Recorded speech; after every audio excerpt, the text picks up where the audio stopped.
اور صرف اپنی ایک ایسی حکومت جس میں کہ کوئی طاقت ہی نہیں ہے کہ وہ عوام کی خدمت کر سکے،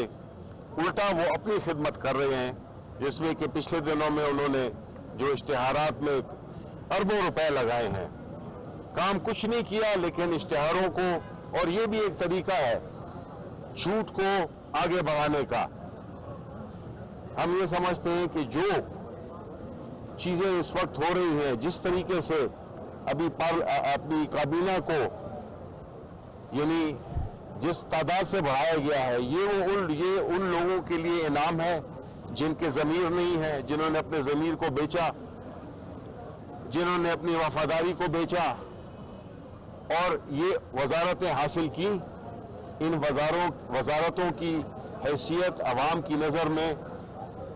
صفر ہے، اور یہ وہ تمغے ہیں جو کہ ان کی ذلت کا ایک ریکارڈ رہے گا کہ انہوں نے کن بنیادوں پر ان کو وزیر بنایا گیا اور ان کو وزارتیں ملی۔ اس میں کچھ لوٹے تھے، کوئی بگوڑے تھے، کوئی ضمیر فروش تھے۔ یہ اگر آپ کی کابینہ ہوگی تو آپ اندازہ کر سکتے ہیں کہ آپ کی یہ حکومت، کاروبار مملکت کس طرح چلیں گے۔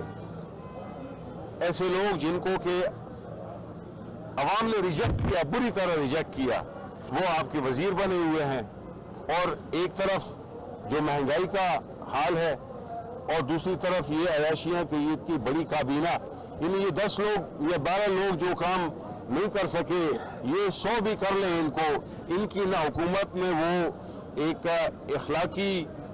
وہ بنے گا، قوت آئے گی اس کیبنٹ میں، اور نہ ہی یہ کچھ عوام کے لیے کر سکیں گے۔ یہ صرف جو ہے ان کو خوش کرنے کے لیے ان کی جو انہوں نے اپنے ضمیر بیچے ہیں، ان کی ایک قسم کی دھاڑی ان کو ملی ہے، جو کہ عوام کی نظر میں بالکل ایک ان کی جو ایک وہ ہے حیثیت ہے، وہ بالکل صفر ہے۔ تو اس لیے جن حالات میں یہ جو ملک چل رہا ہے، اس طرح نہیں چل سکتا۔ یہ جو ہے ایک ایسا ماحول آ گیا ہے جس میں کہ آپ کا ملک قرضوں میں ڈوب گیا ہے، مہنگائی اتنی بڑھ چکی ہے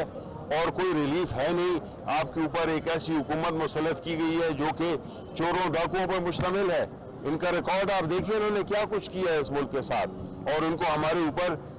ایک اصل مینڈیٹ والے لوگوں کو ہٹا کر، یعنی عمران خان کو ہٹا کر، اور ان دونوں کو زرداری کو نواز شریف کو لے آئے ہیں۔ عمران خان اگر آج جیل میں بیٹھا ہوا ہے،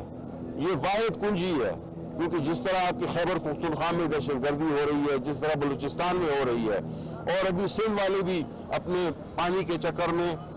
جو ان کا جائز مطالبہ ہے وہ اٹھ کھڑے ہوئے ہیں، تو آپ مجھے بتائیں کہ ایسی صورتحال میں ایک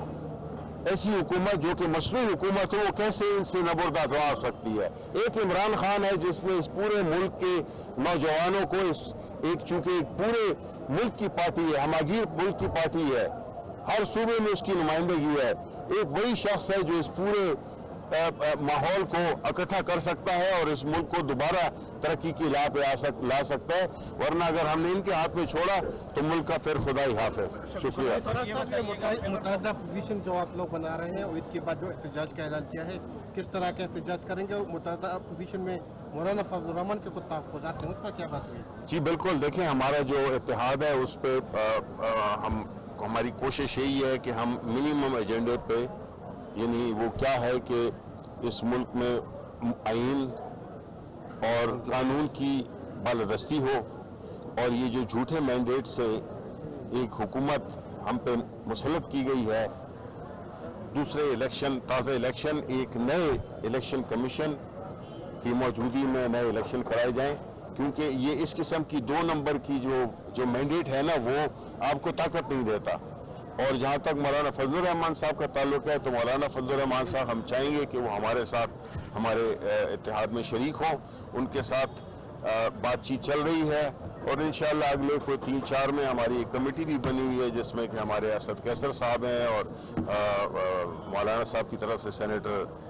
کامران مرتضیٰ ہیں۔ تو ہم یہ سمجھتے ہیں کہ انشاءاللہ اگلے کچھ روز میں ان کے ساتھ بھی معاملات ہمارے طے ہو جائیں گے، اور پھر جو ہے تو عید کے بعد جو ہے ایک بڑے پرزور طریقے سے ہم نے ان